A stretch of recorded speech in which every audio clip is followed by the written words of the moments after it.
Krucjata krwi. Etap pierwszy, rozdział pierwszy.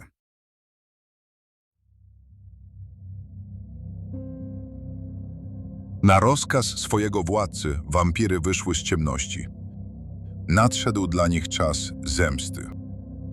Wspólny cel popchnął je do walki. Sięgnęły po miecze, choć pole bitwy poznało ich prawdziwą naturę. Nieludzką siłę, prędkość i głód krwi. Kły wbijały się w szyję tych, którzy naiwnie wierzyli, że zapiszą się bohatersko na kartach historii. Większość jednak ginęła od ostrza króla, który z bezwzględną determinacją parł naprzód, nie zamierzając porzucić raz obranego celu. 22 lata temu upadło królestwo wampirów i rozpoczęła się bezlitosna nagonka. Tej jednej nocy Jedegon został zmuszony pożegnać się z niewinnym dzieciństwem i wkroczyć w brutalną rzeczywistość dorosłych. Jego ojciec nie przeżył obławy, ale służba zdołała ukryć księcia w górach. Białe włosy podkreślały jego królewski majestat, przez co w wieku 10 lat stał się pełnoprawnym władcą. Dla rasy wampirów Jedegon stał się ostatnią nadzieją na przyszłość. Dla samego siebie był kimś, kto nie miał prawa zawieść. Zemsta nie była wyborem. Była obowiązkiem wobec ojca i własnej krwi, planem, który musiał zostać zrealizowany do końca. Postura władcy budziła respekt wśród wrogów. Nie był on dystyngowanym arystokratą wychowanym w pałacowych murach. Surowe góry i lata spędzone na doskonaleniu fechtunku ukształtowały go na potężnego, postawnego króla. Czarna peleryna podkreślała szerokie barki, a twarda zbroja nadawała jego sylwetce masywności i ciężaru. To właśnie w górach ugruntowały się jego poglądy. Proste, bezkompromisowe, oparte na lojalności wobec królestwa i rodu. Aby wcielić w życie swój wymagający plan, potrzebował potężnej armii, a w tym nie mógł działać samotnie. Szanując królewską tradycję i pragnąc ją podtrzymać, mianował 6 generałów. Byli to jego najlepsi rycerze, gotowi skoczyć za nim w ogień, a zarazem doradcy, którzy nie bali się wypowiadać własnego zdania. Pewni siebie i zdyscyplinowani, różniący się poglądami tak bardzo, jak różniły się ich sztandary. Legiony przypisane poszczególnym generałom wyróżniały się barwą chorągwi i heraldycznym symbolem. Często odzwierciedlały charakter swoich dowódców. Gener, niebieski generał, był wampirem wyważonym o chłodnym obliczu i jeszcze chłodniejszym spojrzeniu. Nie bał się mówić tego, co myślał, choć rzadko zabierał głos bez potrzeby. Zamiast słów wybierał obserwacje, mrożąc otoczenie błękitnymi oczami i swoim stoickim spokojem. Czarne włosy podkreślały jego posągową urodę, a twarz niemal nigdy nie zdradzała emocji. Niebieski legion nosił znak wilka, symbol intrygujący, a zarazem ważny w folklorze wampirów. Nikt nie miał jednak odwagi zapytać Genera, czemu akurat to zwierzę zdecydował się obrać za emblemat swojego legionu. Siedział przy długim stole narad, wpatrując się w chybotający płomień świecy. W namiocie panowała pozorna cisza, przerywana jedynie sporadycznym czknięciem. Źródłem tego dźwięku był czerwony generał Ister, rudzielec o nadmiernej energii i jeszcze większym apetycie. Nie szczędził sobie ani wina, ani ludzkiej krwi, mieszając trunki w pucharze z wyraźną satysfakcją. Jedyną osobą, która obserwowała go z rozbawieniem, był król. Jedegon siedział na czele stołu, podpierając podbródek dłonią i patrząc, jak Ister sięgnął po kolejną butelkę z winem. Generał czknął i zachwiał się w momencie, gdy wyciągnął ramię przed twarzą młodego wampira. Keteb syknął cicho. Zielony generał przeszył siedzącego obok towarzysza ostrym, niezadowolonym spojrzeniem. Poprawił się w fotelu, odrzucając z ramienia warkocz długich, brązowych włosów. Postanowił jednak milczeć. Nie zamierzał wdawać się w jałową dyskusję z pijanym dowódcą.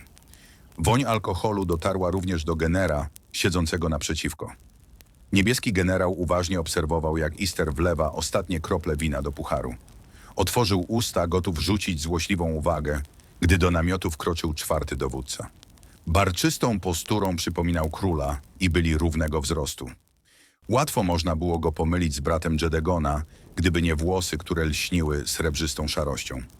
Ashern dowodził fioletowym legionem, a za symbol obrał nietoperza, hołdując w ten sposób królewskiemu herbowi. Był jedynym generałem pochodzącym z arystokratycznego rodu, choć nagonka przewróciła życie każdego wampira do góry nogami. Mimo wychowania i dystynkcji, jego elegancja nigdy nie stawiała go ponad towarzyszami broni. Aszernie, spóźniłeś się. Trunek już się skończył. Król Jedegon skomentował obecną sytuację przy stole, zerknąwszy to na pijanego, czerwonego generała, to na dowódcę, jaki do nich dołączył. Pijak skomentował to zaś po swojemu. Easter czknął donośnie. Szkoda, ale nie przyszedłem pić. Odparł Ashern. Co się stało? Król ożywił się. Moja straż zauważyła szpiega. Ukrywa się w lesie. Szpieg? Tutaj? To nie może być człowiek. Od razu bym go wyczuł. Wybełkotał pijany Easter. On pierwszy wyczułby ciebie i te twoje wyziewy. Powiedział Keteb. No proszę. Odezwał się nasz młodzik, Zamilcz. przewrażliwiony szczeniak. Fuknął Easter i nagle wstał od stołu. Zaraz wam znajdę tego szpiega. Idziemy wszyscy. Rozkazał poważnie król. Ashern ruszył przodem. Po drodze chwycił za wbitą w ziemię halabardę. Easter pomaszerował za nim chwiejnym krokiem, lecz jego umysł jasno interpretował zagrożenie. Bicz w jednej chwili znalazł się w jego dłoni, w drugiej zaś sztylet do rzucania z pasa opinającego mu biodra. Gener trzymał wierny, długi miecz, pewny i spokojny całej sytuacji. Młody Keteb sięgnął po swój rapier, idealny do precyzyjnych pchnięć. Król maszerował z rodowym mieczem u boku, który pomimo wielu stoczonych bitew wciąż lśnił czystym srebrem. Gwiazdy odbijały się na jego szerokiej klindze, jak w zwierciadle, zaś rubin w jelcu migotał w ciemności niczym płomień. Masywny miecz wzbudzał respekt, zwłaszcza, że tylko Jedegon potrafił go unieść, nie mówiąc już o władaniu w walce. Ostrze odbijało światło nawet pośród drzew, co zdradziło pozycję grupy i nim zbrojni zagłębili się w gęsty las. Do wampirzego, czułego słuchu dobiegł świst. Strzała, jaka wylądowała u stóp króla, ożywiła towarzystwo. Czerwony generał zadziałał natychmiast, rzucając przygotowany sztylet w koronę drzew. Głupiec. Król zdzielił policzek generała sierpowym, przez co Easter zakręcił się wokół własnej osi, lądując w ramionach genera. Za co? Przez ciebie uciekł. Zabiłby cię. Zabiłby, gdyby tylko chciał. Jedegon wyrwał z ziemi strzałę, aby po chwili rzucić nią za maszyście Wistera. Grot uderzył z brzękiem w metalowy napierśnik. Rozdzielamy się. Niebieski generał nie zamierzał nieść, ciągnąć, a nawet pomagać się podnieść Easterowi, tudzież po prostu go puścił. Easter padł z trzaskiem w zarośla gęstych paproci, tonąc w ich gęstwinie. Zrywając się prędko na nogi, zdał sobie sprawę, że towarzysze broni zniknęli mu z oczu. Twardą ma pięść, ale dostawałem mocniej. Wyszeptał Easter, masując policzek. W głowie szumiało mu delikatnie od alkoholu, lecz zmysły pozostawały czujne. Słuch nie uległ zamroczeniu. Easter wsłuchał się w uśpiony las, określając kroki każdego z wampirów. Zdawał sobie sprawę, że tajemniczy szpieg z pewnością śledził króla i ku niemu Easter zamierzał się kierować. Zamiast jednak podążać ziemią, obrał inną drogę. Zrezygnował z marszu po lesie i jednym płynnym ruchem wskoczył w koronę drzew. Królowi zawsze towarzyszył jeden z dowódców. Skrycie, blisko, lecz poza zasięgiem jego bystrego wzroku. Ashern poruszał się powoli, czujnie obserwując zarówno otoczenie, jak i samego władcę. Starał się pozostać niewidoczny, choć domyślał się, że szelest paproci dawno już zdradził jego obecność. Co dziwne, król nie interweniował. Zignorował Asherna i zagłębił się jeszcze bardziej w mroczny las. W tym czasie czerwony generał Easter poruszał się własną ścieżką. Zwinność i szybkość jego rasy pozwalały mu z łatwością przeskakiwać między gałęziami. Mimo ciężkiej zbroi sunął niemal bezszelestnie, jakby nie czuł wagi napierśnika.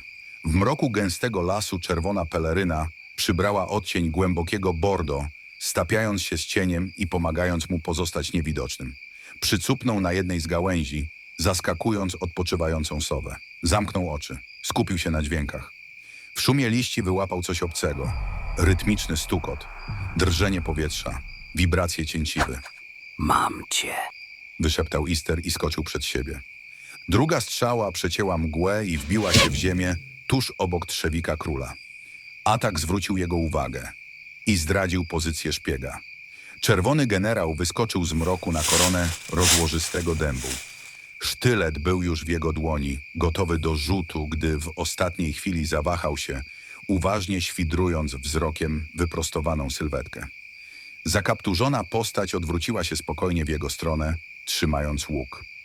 Kobiecy napierśnik i szara suknia z rozcięciami na udach nie pozostawiały wątpliwości, z kim przyszło mu się mierzyć. Ister zamarł, gdy szpieg cofnął się o krok i zniknął mu z oczu. Zeskoczył z drzewa, lądując wprost przed oblicze króla. Trzeba było nie chybiać. Po czym król Jedegon pochwycił napastnika za szyję i uniósł nad ziemią. Szpieg zawierzgał nogami, gdy w tym czasie zza drzew wyszli pozostali dowódcy, przyglądając się scenie. Dlaczego uważasz, że chcę pozbawić cię życia, panie? Spod kaptura rozbrzmiał kobiecy głos. Co więc miała znaczyć ta strzała? Zgrywałam się. Jesteś na moich terenach. Te lasy należą do Tirmith, a z tego co wiem, król wampirów jeszcze nie podbił tego królestwa. Gadaj, kim jesteś? Jedegon potrząsnął kobietą, gdy z jej głowy spadł kaptur. Biel jej włosów zalśniła w mroku, powodując, że wszyscy oniemieli. Król puścił z wrażenia bladą wampirzycę i cofnął się, czując, jak załomotało mu w piersi serce. Nie mógł wydusić słowa, przyglądając się kobiecie, która dumnie wyprostowała się i prześwidrowała go kocimi oczyma. Witaj, Jedegonie. Po tylu latach dobrze jest widzieć znajomą twarz. Odrzekła spokojnie. Jedegon za nie mówił, gdy fioletowy generał odważył się podejść bliżej, przyglądając się wampirzycy wielkimi oczami. Pani z drugiego domu. Kim jesteś? Coś za jedna. Ister zeskoczył z drzewa z bardziej bojowym nastawieniem niż jego towarzysze. W dłoni wciąż trzymał sztylet gotowy do akcji.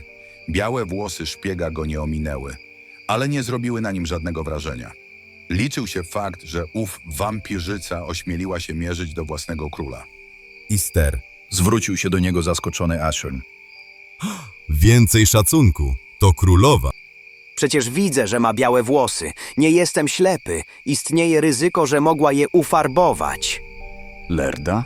Król przerwał im monolog, przyglądając się wampirzycy od stóp po głowę. Jej piersi ochraniał skórzany napierśnik, zaś kształtne biodra oplatał pas, do którego przypięty był kołczan i krótki miecz.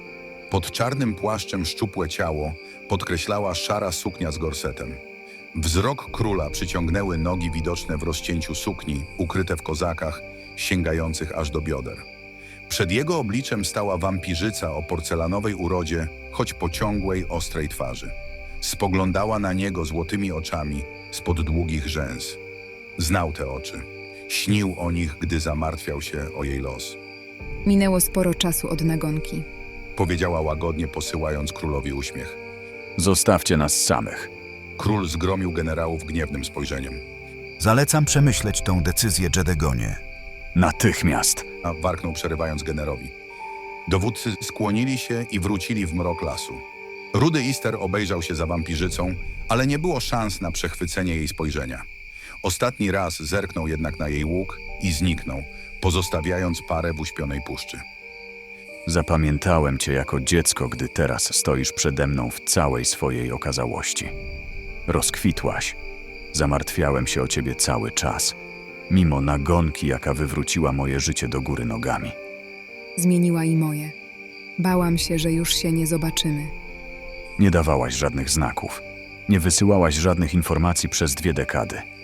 Obawiałem się, że zginęłaś ze swoją rodziną. Uczniowie ojca wywieźli mnie z królestwa w ostatniej chwili. To naprawdę ty? Dotknij mnie, jeśli mi nie wierzysz. Jedegon pochwycił ją bez wahania i jednym ruchem przyciągnął do siebie. Lerda wpadła w jego ramiona, zamknięta w szczerym, silnym uścisku. Dopiero wtedy dotarło do niej, jak bardzo tego potrzebowała. Po raz pierwszy od wielu lat poczuła się bezpiecznie. Nadal masz białe włosy. Sądziłam, że po nagonce mój dom spadł na ostatnie miejsce. Dzielisz ze mną biel, a więc nie było roszady. Myślał Jedegon. Najważniejsze, że się odnalazłaś, a dla naszej kultury jesteś cennym skarbem. Gdy dowiedziałam się, że ruszyłeś na zdrajców, zrozumiałam, że powinnam już do ciebie dołączyć. Jestem tu, aby ci pomóc. Dobrze. Kiwnął głową Jedegon.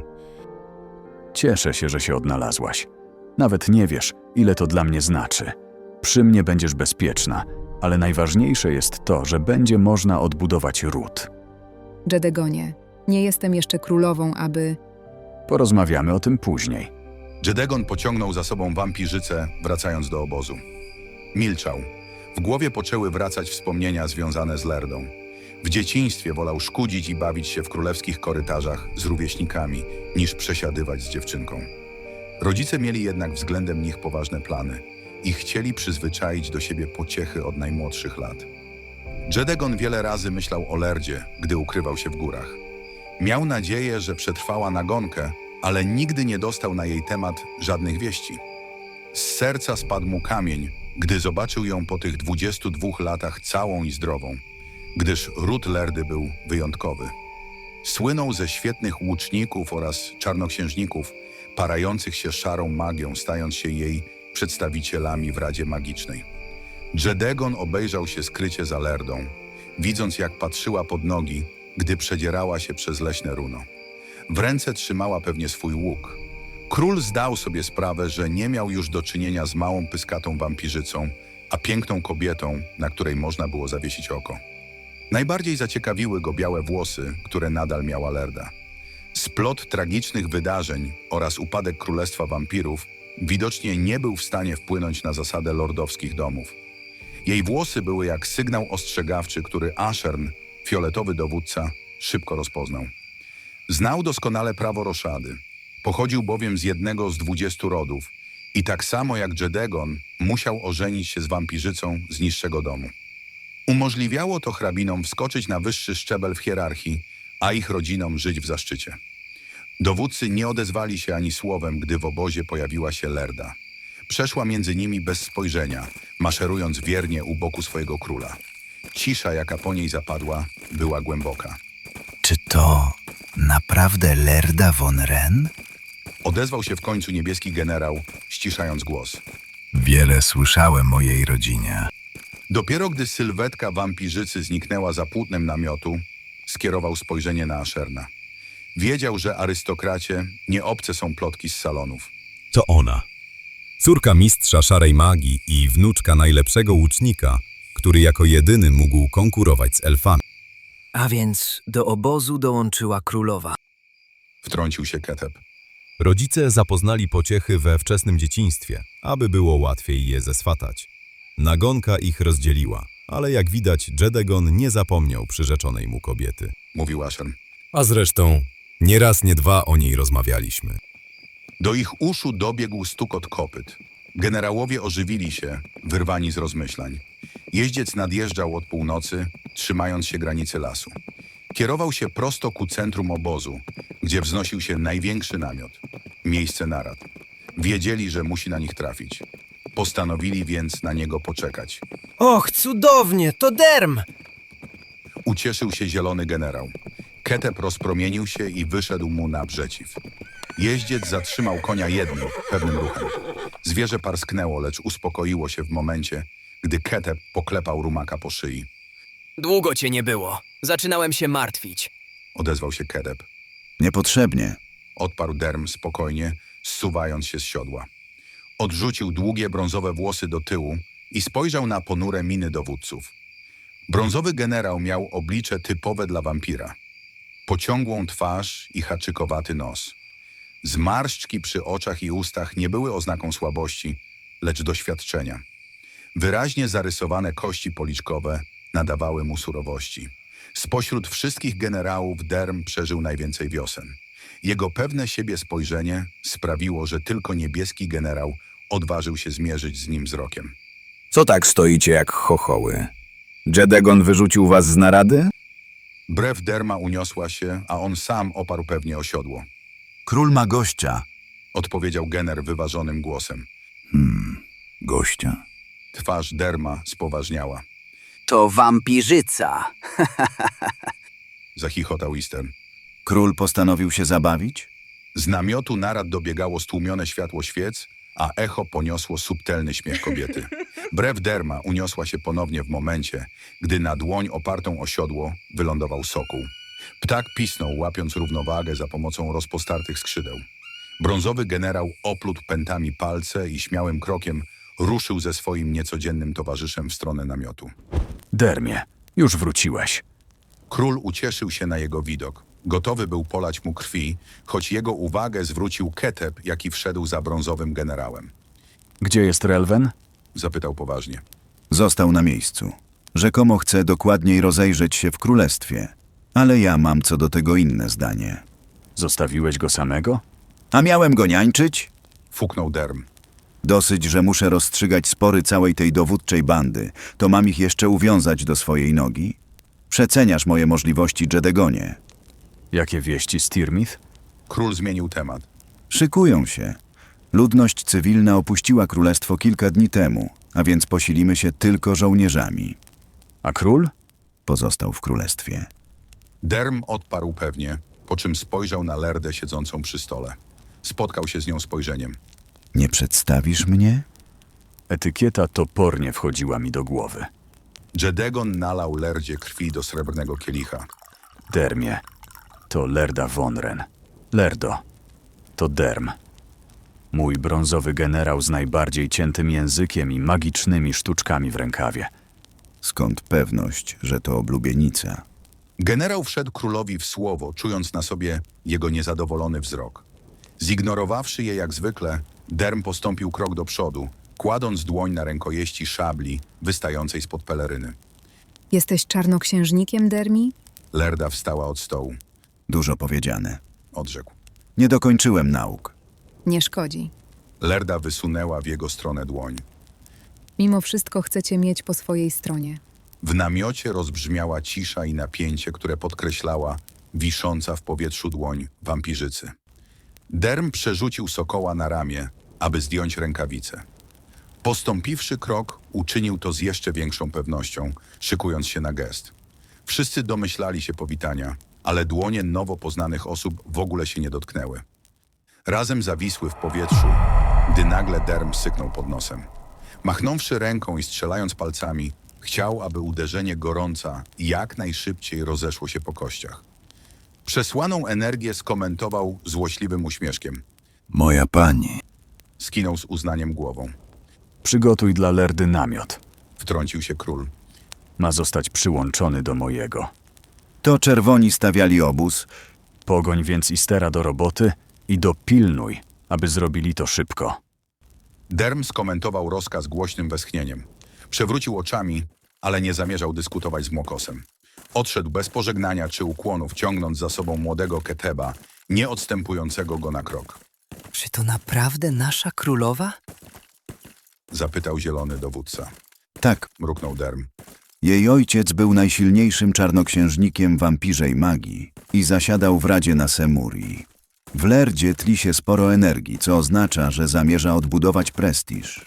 Lepiej nie wchodzić jej w drogę. Czy dałbyś jej radę? Nie. Położyłaby mnie na łopatki pierwszym zaklęciem cienia. Żołnierze potrafili szybko uporać się z postawieniem obozu, a więc dodatkowy namiot nie stanowił dla nich żadnego wyzwania. Nim jednak Lerda udała się na spoczynek, chciała pogawędzić z królem, szczególnie, że obydwoje mieli sobie dużo do powiedzenia. Dołączenie do armii Jedegona było dla Lerdy priorytetem. Chciała wziąć udział w bitwach, odczuwając obowiązek przywrócenia rasie wampirów dawnej świetności. Chcę dołączyć do armii. Słucham?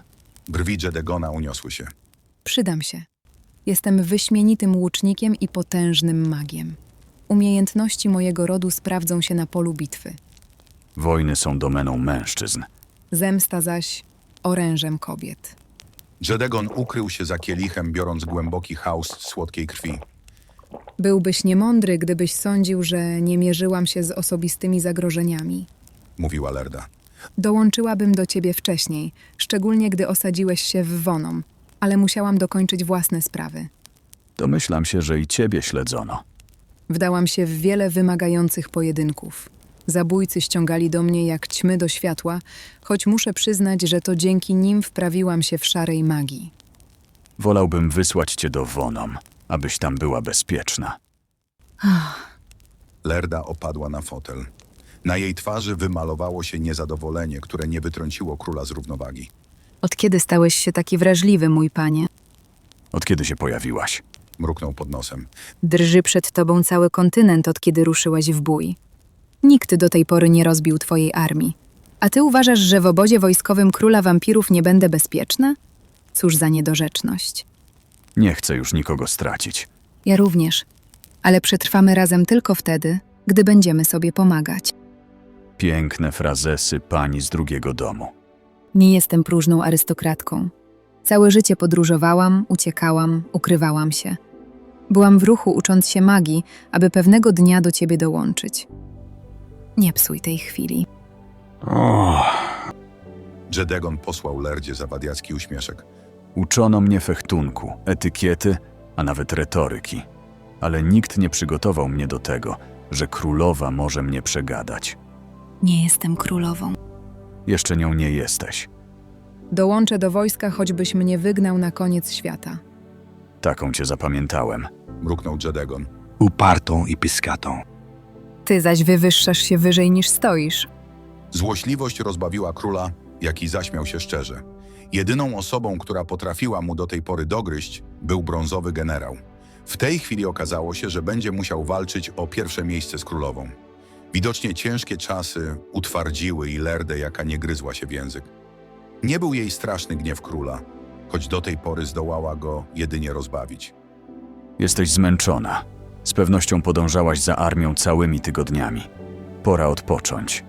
Rozkaz króla zabrzmiał bezkompromisowo, szczególnie, że podjął tą decyzję, widząc zmęczenie w oczach oblubienicy. Nie miał pojęcia, czy często odpoczywała podczas podróży, a choć wampiry mogły kilka dni prosperować bez snu, zmęczenie również potrafiło je zmorzyć. W obozie wojskowym Lerda doczekała się łóżka, ale aby dostać się do niego, musiała przejść przez namiot króla. Jej część dołączono, aby żaden nieproszony gość wszedł osobnym wejściem. Królewski namiot dekorowała broń i oświetlały srebrne świeczniki. Na szerokim łożu leżały gęste futra, a na prostym stole walały się stosy pergaminów i ksiąg. Znalazła się także czarna chorągiew z herbem królewskim. Część Lerdy uboga była w dekoracje, ale jej wystarczyło samotne łoże oświetlone przez kilka świec. W rogu stał drewniany manekin, na którym mogła odwiesić swój napierśnik i broń. Zanim pójdziesz spać, chciałbym ci coś pokazać. Jedegon zatrzymał ją, aby otworzyć kufer i wyszperać z niego jakiś przedmiot. Przekładając rzeczy, pochwycił jakiś szklany puchar, jaki najwidoczniej torował drogę do głównego skarbu. Po chwili odnalazł to, czego szukał. Lerda z ciekawością podeszła bliżej, przyglądając się splocie rzemyków, na jakie nawleczono różnej wielkości koraliki. Na widok tej prostej bransoletki zaśmiała się i klasnęła w dłonie. Na boginię Paderę. Skąd to masz? Bransoletka od ciebie była pierwszym, za co chwyciłem, gdy musiałem uciekać. Nie podobała ci się. Stwierdziłeś, że nie będziesz nosić na ręce klocków z sosny. Miałem 8 lat. Tłumaczył się Jedegon. Jakikolwiek upominek od dziewczyny odbierałem za obrazem majestatu. No cóż, sprawiłeś mi ogromną przykrość, gdy cisnąłeś bransoletką w kąt. To wspomnienie nie pogłębia w tej chwili naszej relacji. Westchnął Jedegon, choć Lerda skomentowała jego uwagę gromkim śmiechem. Położywszy dłoń na jego policzku, zwróciła na siebie jego zakłopotane spojrzenie. To miłe, że ją zachowałeś. Chciałem ją nosić, ale z biegiem czasu zrobiła się ciasna na mój nadgarstek. A to? Co to jest? W drugiej dłoni Jedegon trzymał szklany puchar, jaki uprzednio wadził w kufrze.